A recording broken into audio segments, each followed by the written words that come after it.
Hello students, this is Nilofer, Miss your SS teacher. Today in this video we are going to continue our chapter 18. And the point is, dangers to wildlife. A question mark has been put against the existence of entire wildlife due to the human greed and development in recent times. So there is a question mark whether this wildlife will survive in future or not. That is our question mark. Whether our coming generation is going to see them or not. And what is the reason for that? The main reason for that is human greed and development. For own development and for own greed, human is harming this wildlife. On examining the reasons, it is understood that the wildlife has become unprotected as they have lost their natural habitat due to continuously decreasing forests. So this wildlife has become unprotected. Nobody is protecting them. Nobody is thinking of their habitat, where these wildlife will live, where these wild animals will live. They are only decreasing forests, cutting down the trees and all. And because of that, these wild animals are not having proper place to even live in. Hunting carried out to get skin, meat, teeth, hair and bones is a big problem. Now this hunting is done for the reasons to get skin, to get meat, to get the teeth of the elephant especially, then hair and bones. And this is a big problem. For these all greed, people are hunting these animals. Due to heavy grazing by domestic animals in the forest, herbivores are deprived on their food, which results in decrease in their numbers. Now here what happened, as these domestic animals, those who are living in the forest, they are doing heavy grazing in the forest, and these herbivorous animals, those who are eating only grass, they are deprived of their food. They are not getting much food even in the forest, because the forests are decreasing in numbers, the trees are decreasing. They are not getting proper food, and so their life is in danger. It will deprive carnivores of getting their food if there won't be these animals, herbivorous animals, as they are the food for the carnivores. So they will also not get food. This is full chain, see, you can see. So these carnivores reach human settlements in search of food and attack animals. Now what did these carnivores do? As they are not getting the animals in the forest, they are reaching to the human settlements for food. They need food anyhow. So by hook or crook they need the food, so they are coming to human settlements, and there they are attacking the animals, those we are keeping as the pets or the domestic animals. As they approach human settlements, situation of conflict arises between wild animals and human settlements. As now these animals reach to the human places, there is conflict between human and animals. This conflict leads the destruction of wildlife, and what they are doing? They are trying to kill those animals because they are now harmful to them as they reach up to their houses. Besides, their effects on pollution is also very adverse due to human activities. Even human activities are like that, so it affects on pollution. Now these are the points. You may like to know that there is a sharp decrease in the number of domestic sparrows. Lion is the state animal and flamingo is state bird of Gujarat. Remember this, okay? Asiatic lion, gudkar and patti lizard are found only in Gujarat in India, while buffalo, elephant, cheetah, large Indian squirrel, tiger, etc. have become extinct in Gujarat. Desert sanctuary of Kutch has the largest area among the sanctuaries in Gujarat, and Porbandar bird sanctuary is the smallest sanctuary in Gujarat. These are the points you may like to know. You must have this general knowledge. Due to the decrease in the forest area, the wild animals occasionally come within the human habitation. As I told you just now, because the forest area are decreasing, so these animals need the food. For the food they are coming to human habitation now. Human interference in areas of wildlife results into clashes with them. As humans are interfering in areas of wild animals, so they are again interfering in the areas of human. In such incidences, wild animals become victim of human rage and lost their lives. But we are having mind, while wild animals are not using that logic. And so what happened in this fight? Wild animals become victim and they are killed. In south, and southeastern India. Elephants coming to search for food create havoc in the agricultural fields. So there also see in southeastern India and in south these elephants are coming in the agricultural fields to get the food. Incidences or injuring of or killing man by leopards take place in Saurashtra and South Gujarat. And by wolf in the forest of northeastern Gujarat. A precaution is necessary to prevent such disasters. So these are the disasters which are taking place now, as leopards are coming in Saurashtra and South Gujarat at the human habitat. Okay, wolves are coming, then elephants are coming because they are not getting proper food in their areas, so they are coming to our areas. Now next point is remedies to conserve wildlife. Now what to do to conserve this wildlife? A long-term planning is necessary to conserve and increase forest areas. Obviously this is not the work or task for 1 or 2 days. It is a long-term planning. We have to plan along to conserve and increase these forest areas. We shall have to be more dedicated to implement strong legal provisions and their strict implementation for the conservation of forest areas and wild animals.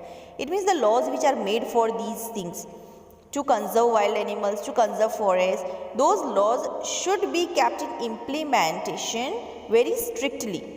And these legal provisions, okay, should be very strongly implemented. Various social NGOs. Now what is NGOs? Non-government organizations should give this a top priority and arrange public awareness programs. Now these NGOs are getting money. They are getting the projects on it, and they are getting the projects on which they have to work. So through those programs they should keep public awareness programs, and they should aware the public that why this wildlife is good for us, it is benefited for us, why it is useful.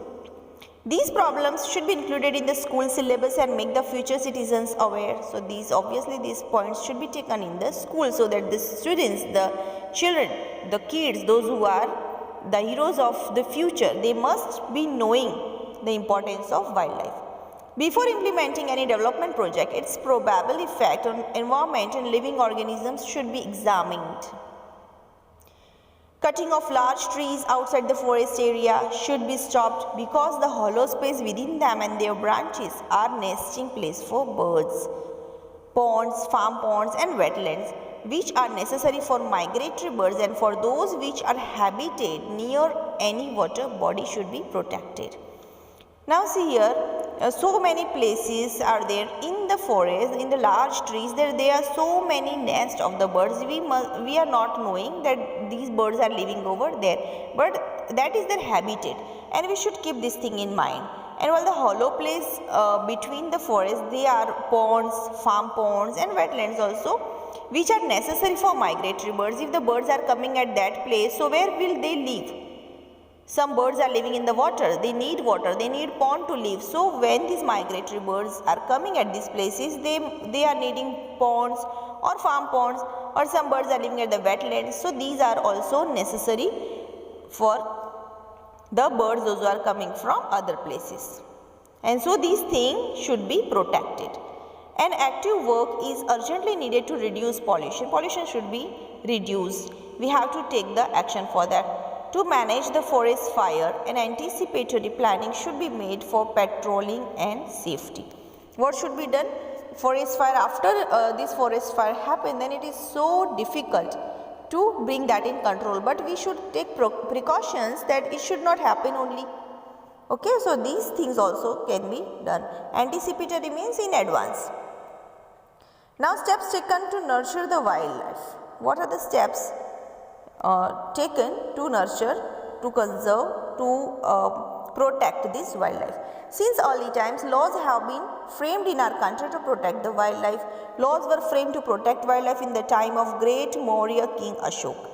Since that time, see, we are having the laws to protect the wildlife. Fundamental duties of citizens and directive principles in the constitution also include these things. It is even written in our constitution. It is our fundamental duty that this earth is not only for the humans, but wildlife is equally owner of this thing, owner of this earth. They are also living beings. Parliament has passed a Wildlife Conservation Act according to the recommendations of Indian Wildlife Board. In 2014, there were 503 sanctuaries, 102 national parks and 14 bioreserves. Of these, 22 sanctuaries, 4 national parks and 1 bioreserve zone happen to be in Gujarat. So it is good for us. See, we are having a lot in our Gujarat. Some protections schemes are planned for those species which are on verge of extinction. It means now these are going to be extinct. Now they are not going to be seen in the future. So some protection schemes are done on that. Let us know about some of these projects. So which are these projects? Let us know about it. So from that, the first one is Project Tiger. This project was launched in 1973 against hunting and decreasing number of tigers. It means now you may not hunt the tigers. Okay, that is against the law and you will be punished if you will do that. This was implemented for 9 reserved areas. The areas were given, these were the reserved areas where you can't do this, under which now 48 areas are covered. So it was in starting there were 9 reserved areas, while now 48 areas are covered for that, and that's good. Next is Lion Project. There was a time when Asiatic lion were found up to Iran in the Asian subcontinent. Due to hunting and the reduction in forest area, these lions are now restricted to Gir forest of Saurashtra Peninsula. So, if we talk about the past, so these Asiatic lion we would find out up to Iran, okay, but now these are reserved up to only Gir forest. These lion can be found in the Gir forest only. At one stage, their number had gone below 100. In 1972, a project was started in Gir to protect the Asiatic lion. So, this project was started that maybe in coming future we will not get this lion again.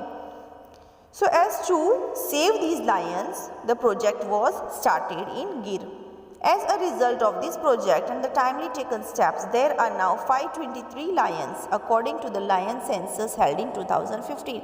So it was good. See, when this was implemented, the people worked on it. So the number of lions were below 100, while in 2015 when census was done, when this counting was done, so 523 lions were there.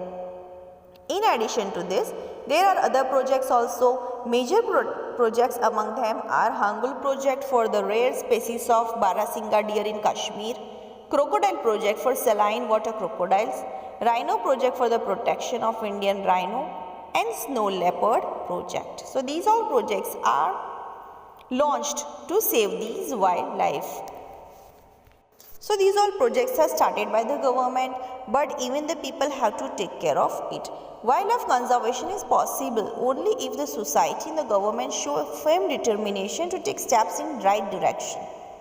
To make rules are very easy, but to follow them, that is the question. Along with the development, we shall have to be dedicated to confirm our motto of environment preservation. See now again some national parks of Gujarat. Gir National Park was established in 1975. The area is given 258.71 square kilometers. Where it is located? It is located in Junagadh, and the major animals there are lion, leopard, chital, hyena, antelope, chinkara, crocodile. Then if we talk about the next one, Black Buck National Park. It was established in 1976. The area of it is 34.08 square kilometers, and the district it is located in is Bhavnagar. The major animals seen in this national park are black buck, wolf, khadmor and bustard. Then if we talk about Vansda National Park, it was established in 1979. The area of it is 23.99 square kilometers. It is located in Navsari, and the animals found there are leopard, hyena, chital and chosinga.